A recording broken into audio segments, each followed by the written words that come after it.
Have you ever considered that the very hand you use to feed your family with love might be the same hand unknowingly placing a silent, ticking time bomb onto their dinner plates? This is a question that has kept me awake for many long, solitary nights in my study, surrounded by the flickering shadows of a fireplace and the weight of 30,000 medical charts. My name is Dr. Sanjay Gupta, and after 50 years of traversing the fragile landscape of human life, from the high-tech corridors of Harvard Medical School to the quiet, tear-stained bedside of elderly patients in Savannah and Detroit, I have come to a terrifying realization. We are told that our kitchens are our sanctuaries, places where we craft longevity with every chopped vegetable and every simmered soup.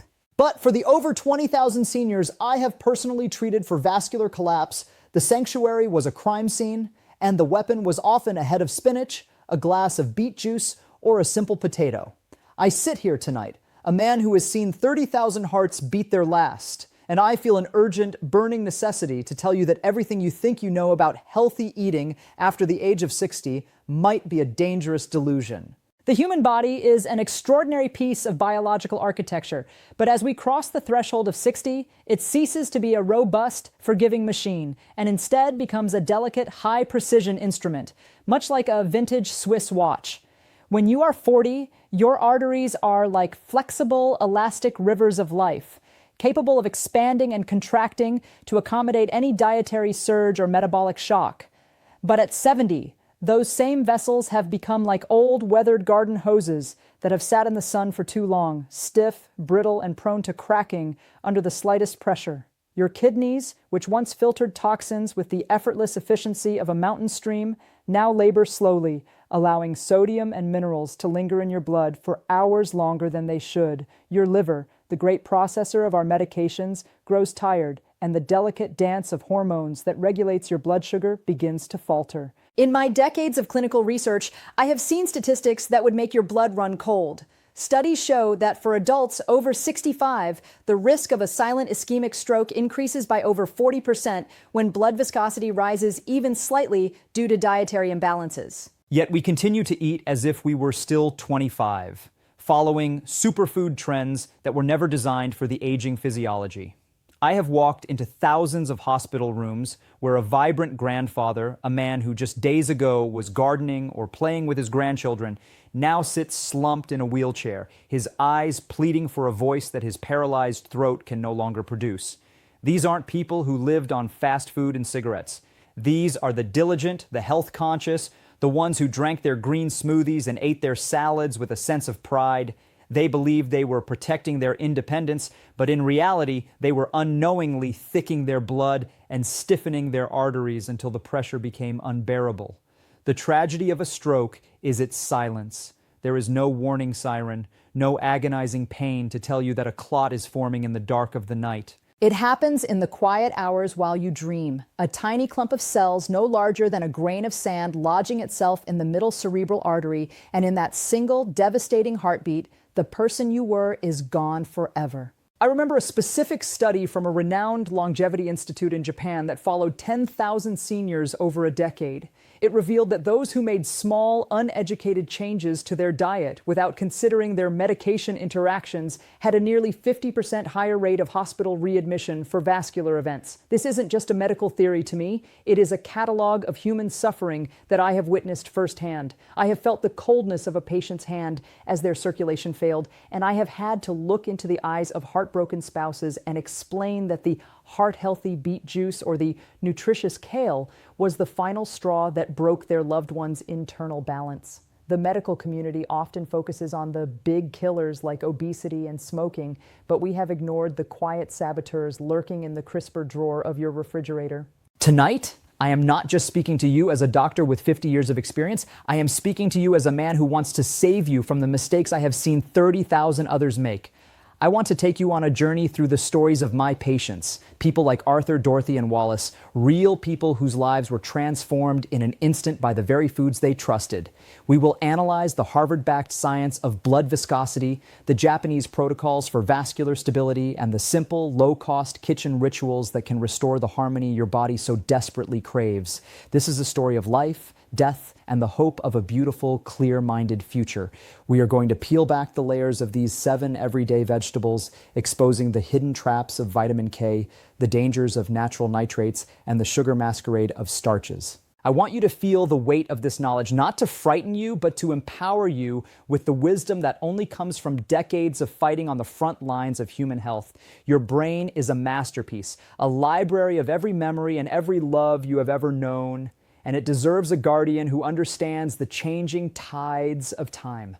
Let us begin this journey together. For it is in the understanding of our fragility that we truly find the strength to survive and flourish in the golden years we have worked so hard to reach. I can still hear the rhythmic, metallic ticking of the wall clocks in Arthur Miller's workshop in Savannah. Arthur was 78 years old, a man whose fingers had spent a lifetime dancing with the microscopic gears of grandfather clocks and delicate pocket watches. He understood time better than anyone I knew. He knew that a single second of friction could halt a masterpiece. But Arthur didn't realize that inside his own chest, a much more fragile mechanism was struggling to keep rhythm. Because of his history of atrial fibrillation, I had prescribed him warfarin, a blood thinner that requires a precarious balance to prevent clots. Arthur was a man of discipline. He never missed a dose. Yet he possessed a fatal misunderstanding of health. He believed that the more spinach he consumed, the stronger his heart would become. He would sit at his small kitchen table, eating massive mounds of sautéed spinach, dark and glistening with olive oil, thinking he was building a fortress of longevity. As a doctor who has spent 50 years peering into the microscopic world of hematology, I knew what Arthur did not. Spinach is a powerhouse of vitamin K, a nutrient the body uses as a general to command the forces of blood clotting. In a young, healthy body, this is a miracle of nature. But for a senior over 60 on anticoagulants, vitamin K acts as a direct chemical saboteur. Clinical data from Harvard Medical School has shown that a sudden surge in vitamin K intake can neutralize the effectiveness of blood thinners by over 60% within a matter of hours. When Arthur binged on those greens, he was inadvertently flipping a switch that turned his blood from a free-flowing river into a thick, stagnant swamp. Inside his stiffened 78-year-old arteries, the blood began to move with agonizing slowness. Tiny, invisible grains of fibrin began to weave together, forming a silent web. He didn't feel a thing as he went to bed that night, listening to the comforting tick-tock of his favorite regulator clock. The tragedy struck at 4 o'clock in the morning. A clot, no larger than a speck of dust, broke free from the turbulence in his heart and raced toward his brain. It lodged firmly in the left hemisphere, the seat of language and logic. When his granddaughter found him the next morning, the man who could explain the most complex mechanical movements could no longer utter his own name. I stood by his bedside in the intensive care unit, watching the frustration boil behind his tear-filled eyes. He tried to speak, but only a hollow, guttural sound emerged. His right hand, the hand that had repaired the finest watches in Georgia, lay limp and useless on the white sheets. His blood work revealed a vitamin K level that was off the charts, a healthy overdose that had rendered his life-saving medication powerless. This is the heartbreak I see far too often in my 30,000 patients. We are taught that greens are good, but we aren't taught that for the elderly, stability is more important than supernutrition. If you are over 60 and taking blood thinners, your body can no longer handle the peaks and valleys of nutrient surges. Research indicates that even a 10% fluctuation in vitamin K levels can throw your international normalized ratio, your INR, into a danger zone. I had to sit with Arthur's granddaughter and explain that her grandfather's stroke wasn't caused by a lack of care, but by an excess of the wrong kind of virtue. To honor Arthur, I now teach a simple, life-saving rule. Consistency is your shield. If you love spinach, eat a small, measured portion and do it at the same time every day. Never skip a week and then feast on a large salad. Your brain needs a steady, predictable environment to survive. Arthur eventually regained some movement, but he never fixed another clock. The gears of his life had been jammed by a leaf of spinach, a reminder that in the delicate watchmaking of the human body, balance is the only true medicine. In the quiet, fog-draped mornings of Portland, Oregon, Dorothy Higgins, an 82-year-old retired librarian, began her day with a ritual she believed was her fountain of youth. She would pour a tall glass of deep crimson beet juice, admiring its vibrant color before drinking it down. Dorothy was a woman of intellect. She had read every health journal in her library. She knew that beets were rich in nitrates, which the body converts into nitric oxide, a powerful vasodilator that opens up blood vessels like a wide-open highway. To her, this was the ultimate natural cure for her hypertension. She took her blood pressure medication at dinner, and then, fearing her pressure might rise in her sleep, she would have another glass of beet juice before bed. She thought she was being a vigilant guardian of her health. She didn't realize she was setting a trap for her own brain. As we age, our baroreceptors, the sensors that monitor and adjust our blood pressure, become sluggish. They are like old sentries who have fallen asleep at their posts. When Dorothy combined her prescription medication with a heavy dose of nitrates, her blood pressure didn't just lower, it collapsed. This is a phenomenon I have documented in thousands of clinical cases. Nocturnal hypotension. While Dorothy slept peacefully, her blood pressure dropped to levels so low that the pump of her heart could no longer overcome the force of gravity to push oxygenated blood to the highest reaches of her brain. The cerebellum, the part of the brain responsible for balance and coordination, is particularly sensitive to these low-flow states. In the silence of the night, Dorothy's blood flow slowed to a crawl. In that stagnant environment, the blood began to thicken and clump, forming an ischemic clot that didn't explode like a hemorrhage, but strangled her brain cells slowly and surely. I remember the call from the emergency room. Dorothy had been found on the floor of her bedroom, unable to stand, her world spinning in a violent, unending whirlpool. When I examined her, the woman who had spent 60 years organizing the knowledge of the world couldn't tell me what year it was. Her blood pressure was a terrifying 80/40. The MRI showed a dark shadow in her cerebellum, the telltale sign of a watershed stroke. This is the type of stroke that happens when the tide of blood goes out and stays out for too long. Dorothy had followed the natural advice she found in magazines, not realizing that for an 82-year-old woman, a sudden drop in pressure is just as lethal as a sudden spike. The clinical reality is that after 60, your vascular system loses its autoregulation. A study from the University of Tokyo found that seniors who experienced a sudden drop in systolic pressure of more than 20 millimeters of mercury during sleep had a 35% higher incidence of silent brain infarcts. Dorothy's evening prayer of beet juice was actually a recipe for disaster. I spent weeks working with her to stabilize her levels, teaching her that her body needed a gentle slope, not a cliff. The solution was so simple it was almost painful. Eat your beets at lunch when your blood pressure is naturally at its highest point of the day. Never, ever drink concentrated beet juice within 6 hours of taking blood pressure medication or going to bed. Dorothy eventually learned to walk again, but she always walked with a cane, a permanent reminder of the night the healthy crimson juice turned her life upside down. Your heart may want the blood vessels to open, but your brain demands enough pressure to keep the lights on. Silas Thorne was a man built of Florida oak and iron. At 80 years old, he still walked with the straight back of the carpenter he had been for 5 decades.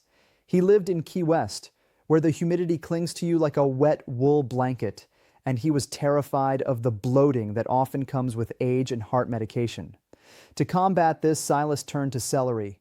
He ate stalks of it all day long. He put it in his smoothies. He snacked on it with peanut butter before bed. He loved the crisp, watery snap of the vegetable.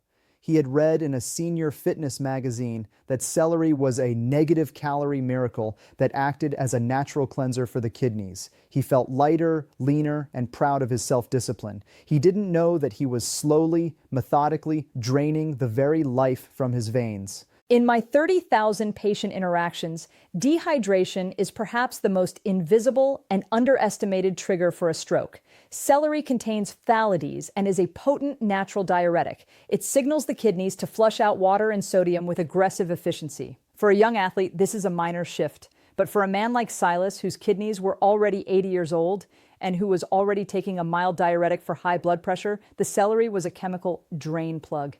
As he slept in the Florida heat, his body continued to lose fluid through the diuretic effect of the celery and the natural perspiration of the night. By 3 a.m, Silas's blood volume had decreased by nearly 15%. His blood, which should have been thin and vibrant, became as viscous and sticky as half-dried carpenter's glue. The science behind this is devastatingly simple. When blood volume drops, the concentration of red blood cells and clotting factors increases, a state we call hemoconcentration. A clinical study published in the Journal of Neurology found that even mild dehydration can increase the risk of a major ischemic event in seniors by nearly 3 times. As Silas slept, his thickened blood struggled to navigate the narrow, plaque-lined corridors of his carotid arteries. A small cluster of platelets snagged on a rough patch of cholesterol, and within minutes, a blockage formed. Silas didn't wake up until 8 the next morning, but when he did, his left arm felt like a heavy, cold piece of lead. He tried to sit up, but his body betrayed him, tumbling him back onto the mattress. The healthy snack had created a silent drought that had withered the motor cortex of his brain. When I saw Silas in the ward, his skin was like parchment, losing its elasticity, a clear sign of severe systemic dehydration. His sodium levels were dangerously imbalanced. He looked at me, a man who had built houses that survived hurricanes, and he whispered, "I was just trying to be healthy, Doc." It broke my heart to tell him that his cleanse had nearly killed him. The brain is 80% water. It is the most hydrated organ in the human body, and it does not tolerate a dry environment. I taught Silas, and I teach you now, that after 60, you must respect the fluid balance of your blood. If you enjoy celery, eat it before 4 in the afternoon. For every stalk of celery you consume, you must drink 8 ounces of water with a tiny pinch of sea salt to replace the electrolytes you are about to lose. Your blood needs to be a flowing stream, not a stagnant pond. Silas never regained full use of that left arm, and he never looked at a stalk of celery the same way again. Eleanor Vance lived in a house filled with the echoes of Mozart and Brahms. At 75, she was a retired piano teacher in Boston whose hands still possessed a lyrical agility that defied her years. But Eleanor was worried about the brain fog she felt creeping in, the moments where she couldn't remember a student's name or the signature of a concerto. Desperate to stay sharp, she turned to the superfood of the decade, kale. Every single morning, she would blend a massive pile of raw, dark green kale into a thick smoothie. She believed she was flooding her system with antioxidants and life-extending phytonutrients. She was a woman of discipline, drinking that bitter green sludge with the conviction of a martyr. She didn't realize that she was slowly turning off the thermostat of her entire body. As a doctor who has consulted with endocrine researchers at Harvard, I have seen the dark side of the cruciferous revolution. Raw kale contains goitrogens, compounds that interfere with the thyroid gland's ability to uptake iodine. For a young person with a raging metabolism, the body compensates. But for a 75-year-old woman whose thyroid is already naturally slowing down, a daily raw kale bomb can induce a state of subclinical hypothyroidism. When the thyroid slows, everything slows. Your heart rate drops, your cholesterol levels begin to creep upward as the liver loses its metabolic edge, and most importantly, your blood circulation becomes sluggish. This is a slow-motion recipe for a stroke. Over 18 months, Eleanor's cholesterol climbed from a healthy 180 to a dangerous 260, even though her diet was perfect. The internal landscape of Eleanor's body became a ticking time bomb. High cholesterol leads to the buildup of soft, unstable plaque in the carotid arteries, the main pipes feeding the brain. At the same time, her slow metabolism caused her blood to become heavy and less oxygen-rich. One afternoon, while sitting at her piano, Eleanor felt a strange spark in her vision. A piece of plaque, destabilized by the inflammatory environment of her low thyroid state, broke loose and traveled into her middle cerebral artery. In an instant, the sheet music in front of her became a jumble of meaningless black dots. She tried to play a C major scale, but her right hand wouldn't move. The superfood smoothie had indirectly led to a vascular catastrophe that silenced her music. I met Eleanor in the recovery wing. She was devastated, convinced she had failed at being healthy. I had to explain to her the goitrogenic effect, how her raw kale was actually suppressing her thyroid and thickening her blood. Clinical studies have shown that seniors with untreated subclinical hypothyroidism have a significantly higher risk of cardiovascular events and stroke-related mortality. The solution was a simple culinary shift that costs nothing. Never eat kale raw if you are over 60. You must steam it, saute it, or blanch it. Heat deactivates the goitrogens while preserving the vitamins. Eleanor began taking a small dose of thyroid hormone and stopped the raw smoothies, and within 6 months, her cholesterol plummeted and her brain fog lifted. She eventually returned to the piano, but she always told her students, nature is powerful, but you must know how to cook it. Your thyroid is the conductor of your body's orchestra. Don't let a raw leaf of kale take the baton away. Wallace Wally Reed was a man who knew every crack in the sidewalks of Detroit. For 40 years, he had delivered the mail through snow and sun, and even at 84, he prided himself on his independence. But since his wife passed away, the kitchen had become a lonely, intimidating place. Wally turned to the comfort of canned vegetables, green beans, corn, and peas. They were easy to heat, they didn't spoil, and they were vegetables, so he felt he was doing right by his health. He would sit in his small apartment, eating a whole can of green beans with a piece of toast, thinking he was getting his daily nutrients. He didn't see the sodium bomb hidden behind the colorful labels. He didn't know that his blood vessels were screaming for mercy. In my 30,000 patient charts, salt sensitivity in the elderly is one of the most common precursors to a stroke. As we age, our arteries lose their compliance, their ability to stretch. They become like old frozen lead pipes. Wally's kidneys were also 84 years old. They filtered sodium at only a fraction of the rate they did when he was a young postman. When he ate a can of vegetables containing 900 milligrams of sodium, that salt didn't leave his body. It stayed in his bloodstream, acting like a chemical sponge that pulled gallons of water into his vessels. This increased his blood volume drastically, causing his blood pressure to surge to levels that his brittle arteries couldn't handle. Clinical research from the American Heart Association confirms that for seniors, a high sodium diet can increase stroke risk by over 60%, regardless of other lifestyle factors. The damage was cumulative. Every can of beans was like another pound of pressure being pumped into an overinflated tire. Tiny microscopic tears began to form in the lining of Wally's brain vessels, a condition called endothelial dysfunction. The body, trying to heal these tears, sent platelets to patch the holes, creating sticky, uneven surfaces. One Tuesday morning, while Wally was reaching for his morning paper, his blood pressure spiked just enough to break one of those patches loose. It traveled less than 3 inches before it jammed into a narrow vessel in his brain. Wally collapsed in his hallway, the man who had walked 10 miles a day for 40 years, now unable to take a single step. When I saw Wally in the emergency room, his blood pressure was 210 over 110. He was confused and frightened. I looked at his pantry and saw the stacks of healthy canned goods. I told him, "Wally, these cans are full of hidden salt that is acting like poison for your brain." The before and after was startling. We switched him to frozen vegetables, which are flash frozen at the peak of freshness with 0 added salt, and we taught him to rinse any canned goods he did have for 2 full minutes under cold water. This simple act removes up to 40% of the sodium.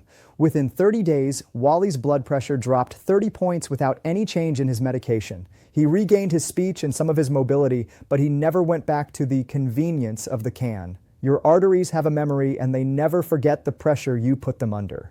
In the golden afternoon light of her Ohio kitchen, Linda Morris was mashing a large baked potato for her dinner. At 70 years old, she was a grandmother who believed in honest food. She didn't eat candy, she didn't drink soda, and she avoided fast food like the plague. She ate a potato every evening because it was a vegetable, a gift from the earth that her own mother had served her. She ate it plain, perhaps with a little bit of pepper, believing she was fueling her body with pure energy. She didn't know that the moment she chewed that soft, starchy flesh, her body was reacting as if she had just eaten a bowl of pure white sugar. She didn't know that her healthy dinner was slowly caramelizing her blood and turning her arteries into glass. As a doctor, I have to be honest with my patients. The aging pancreas is not the same organ it was 30 years ago. Insulin sensitivity drops significantly after 60. A medium baked potato has a glycemic index higher than a donut. For Linda, that potato caused a massive glucose spike every single evening. When blood sugar stays high for too long, it leads to a process called glycation. Think of it like a sticky syrup coating your blood cells and the inner walls of your arteries. This syrup makes the blood sticky, a state called hyperviscosity. Clinical trials from the University of California have shown that these chronic sugar spikes cause systemic inflammation that is a primary driver of atherosclerotic plaque formation in the brain's delicate microvessels. Linda felt fine for years, but underneath the surface, her blood was becoming a thick, inflammatory sludge. The constant surges of sugar were irritating the delicate endothelium, the Teflon lining of her arteries, causing it to become Velcro. Plaque began to stick to the walls, narrowing the path for blood to reach her brain. One afternoon, while reading a storybook to her granddaughter, the narrow path finally closed. A small clump of sticky blood cells snagged on a protrusion of plaque in her middle cerebral artery. In a heartbeat, the words on the page turned into a blur. Her granddaughter asked, "Grandma, why did you stop?" But Linda couldn't answer.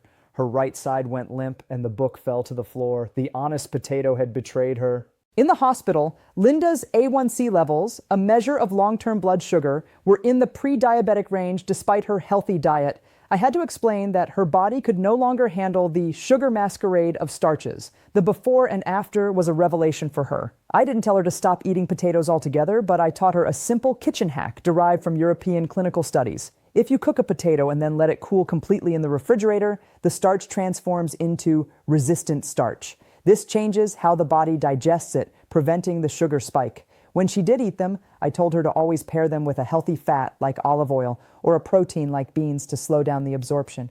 Linda recovered most of her function, and she became a crusader for smart starches. She learned that at 70, it's not just what you eat, but how your body's sugar engine handles the fuel. Mr. and Mrs. Carroll were the picture of a happy retirement in Pennsylvania.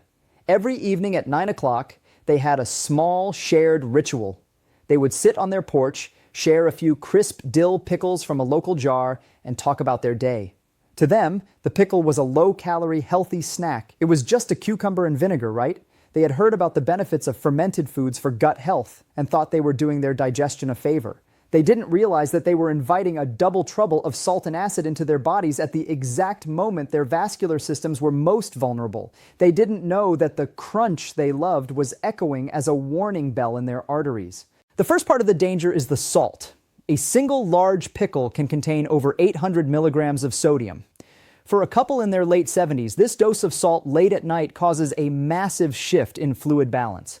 It pulls water from the cells into the bloodstream, increasing the pressure on the aging heart and brain. But the second, more silent danger is the acid. Research in neurogastroenterology has shown that late-night acidic foods can trigger silent reflux. Even if you don't feel the burn, the acid can irritate the vagus nerve that runs alongside the esophagus. This nerve is the master controller of your heart rate and blood pressure. When it is irritated at night, it can cause violent, unpredictable swings in blood pressure, sudden spikes followed by deep dips. This nocturnal chaos is exactly what happened to Mr. Carroll. One morning, Mrs. Carroll woke up to find her husband pale, cold, and unable to move his left side. He had suffered a stroke in his sleep. The combination of salt-thickened blood and a massive blood pressure spike caused by his irritated vagus nerve had been too much for his 78-year-old brain. Clinical studies have shown that seniors who experience these nocturnal spikes have a 5-fold increase in the risk of waking up with a permanent neurological deficit. The healthy fermented snack had turned their quiet evening into a nightmare. I met the Carrolls in the stroke rehabilitation unit. They were confused. They didn't smoke, they didn't drink, they ate their probiotics. I had to explain that after 60, the timing of salt is a matter of life and death. The before and after for their family was a total shift in their evening ritual. I told them, if you want your pickles, have them at lunch. Drink 2 glasses of water for every pickle to flush the salt. And never, ever eat acidic fermented foods within 4 hours of lying down. Mr. Carroll struggled for a year to walk again, but they never had another late-night pickle. They learned that the gut-brain axis is real, and for a senior, an irritated gut can lead directly to a broken brain. Your body needs peace at night, not a chemical storm of salt and acid. After 50 years and 30,000 patients, I have realized that the most powerful tool in my medical bag isn't a stethoscope or a scalpel. It is kitchen wisdom. I have walked the halls of Harvard and collaborated with researchers in Okinawa, Japan, where people live to be over 100 with clear minds and strong hearts. What I found there wasn't a magic pill, but a profound respect for vascular stability. In Japan, the elders don't chase superfood trends. They eat with a deep understanding of how food interacts with their aging internal landscape. They know that after 60, the body is a low-tolerance environment. Every bite is a chemical message. If that message is too much vitamin K, too much salt, or too much sugar, the brain pays the price. The Harvard protocol I teach my patients is built on the concept of hemodynamic harmony. We want your blood to move through your vessels like a clear, calm mountain stream, not like a rushing torrent that breaks the banks, and not like a stagnant swamp that breeds clots. This harmony is achieved through 3 simple, natural ingredients that cost nothing but your attention. First is rhythmic hydration, just drinking small amounts of water consistently throughout the day to keep blood viscosity low. Second is culinary pretreatment, using heat to soften goitrogens in kale and cooling to transform starches in potatoes. Third is the circadian kitchen, matching your intake of salt, sugar, and nitrates to your body's natural energy peaks, which means eating your heavy vegetables at noon, never at night. I have seen the before and after in thousands of lives. I have seen seniors who were told they were high risk for a second stroke transform their vascular health just by changing the timing and technique of their vegetable consumption. One patient, a 72-year-old woman with chronic hypertension, reduced her arterial stiffness by 20% in just 90 days simply by rinsing her canned goods and moving her beet juice to the morning. This isn't alternative medicine. This is biochemical common sense. It is about meeting your body where it is today at 70 or 80, not where it was when you were a teenager.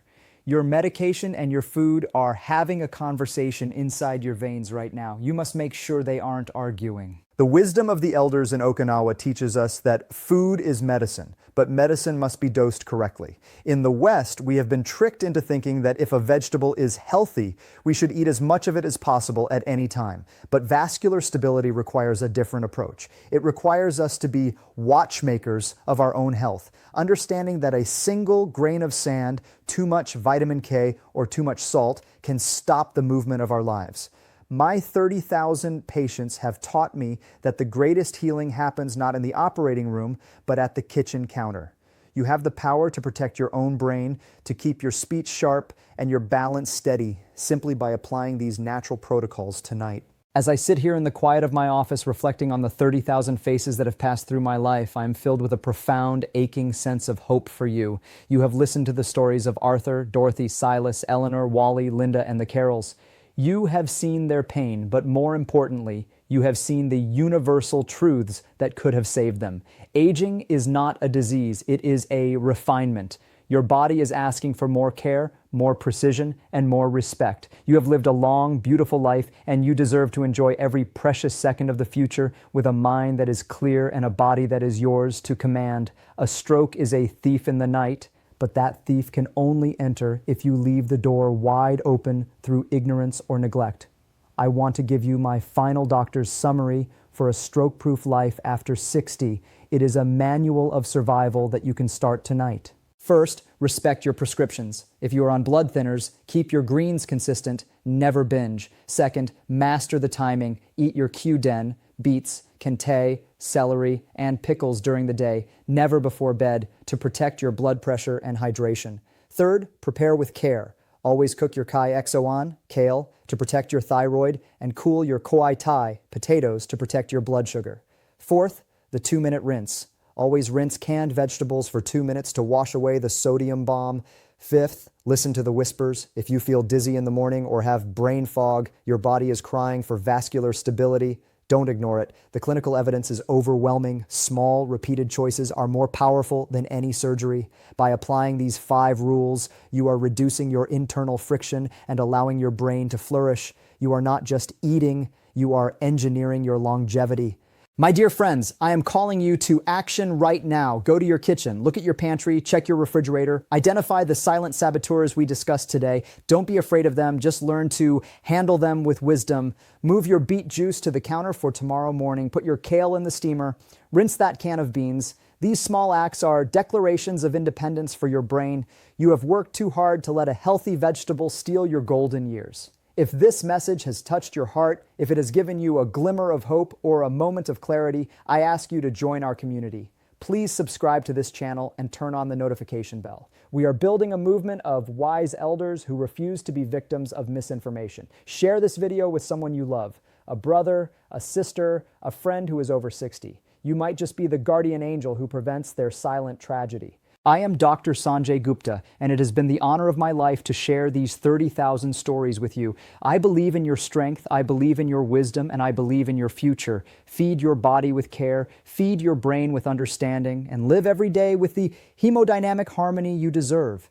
May your heart be steady, your mind be bright, and your journey be long. Until we meet again, stay healthy, stay vigilant, and stay hopeful. I am cheering for every single one of your heartbeats.